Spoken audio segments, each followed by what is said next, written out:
The political prosecution is over. It's June 18th, 2025, and these are your headlines. Well, after years of legal wrangling, the state has officially moved to dismiss the long-standing felony securities fraud charges against Attorney General Ken Paxton. Now, these charges, first brought by a Collin County grand jury all the way back in 2015, accused Paxton of failing to properly disclose financial ties to a tech firm while soliciting investors. But over the next 9 years, the case became mired in delays, venue changes, and disputes over special prosecutor compensation. In March of last year, Paxton and prosecutors reached a pretrial diversion agreement to cancel the upcoming trial. Under the terms, Paxton completed over 100 hours of community service, 30 hours of ethics training, and paid full restitution, reported at around $300,000 to the alleged victims.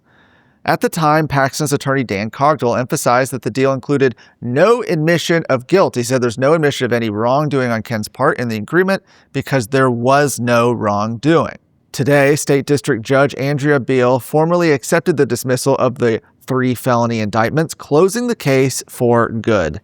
In a joint statement released this morning, Special Prosecutors Brian Weiss and Jed Silverman said that justice was delayed, but to be equally sure, justice was not denied. They noted that Paxton had fulfilled every condition of the agreement and called the resolution the fair, right, and just outcome for both sides. Paxton, who has long claimed the case was politically motivated, said when the settlement was reached, he was relieved to move forward. He said, "There will never be a conviction in this case, nor am I guilty." The charges and the drawn-out prosecution were a central piece of the Texas House's impeachment of Paxton back in 2023. While the Senate ultimately acquitted him, House leaders had pointed to the pending fraud case as further justification for their actions. The dismissal now marks a formal end to one of the most high-profile and politically charged prosecutions in Texas history. Paxton, meanwhile, is currently mounting a campaign for the U.S. Senate against John Cornyn. Just 2 weeks after in-state tuition for illegal aliens in Texas was ended, a coalition of college students and a pro-illegal immigration group is fighting to bring it back. The U.S. Department of Justice filed a lawsuit on June 4th against Texas for allowing illegal aliens to pay discounted in-state tuition rates reserved for Texas residents via the Texas DREAM Act, which was signed into law under Governor Rick Perry.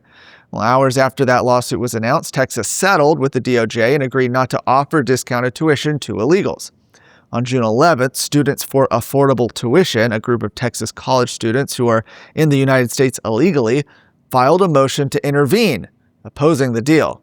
It's now up to Judge O'Connor, appointed by former President George W. Bush, to decide whether or not to approve their motion to intervene. If he does, the organization will be able to resist the settlement and participate in appealing it. If its motion is denied, it will still be able to appeal the issue of whether O'Connor abused his discretion by refusing its motion to intervene.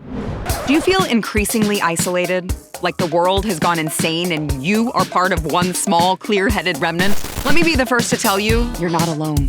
I'm Sarah Gonzalez, and on my new show, Come and Take It, I'm going to call out the crazy so you can be empowered to change Texas and the nation. Overcome the schemes of the left designed to keep Texans paralyzed and silent. Watch or listen to Come and Take It today.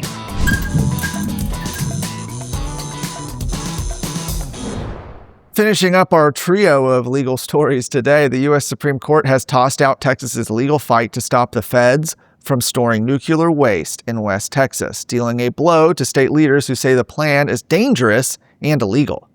The case centered on a license the Nuclear Regulatory Commission gave to a private company to store spent nuclear fuel, which is radioactive waste from power plants, in Andrews County in the heart of the Permian Basin, West Texas.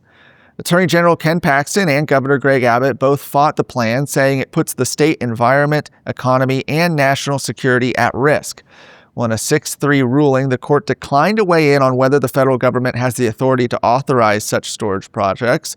Instead, the justices found that Texas and nearby landowner Fasken Land and Minerals lacked standing to challenge the license because they were not official parties to the Nuclear Regulatory Commission's internal proceedings. That decision means that the license stands and the private company, Interim Storage Partners, can move forward with its plans to build a waste site, at least for now. For more of today's stories, go to TexasScorecard.com.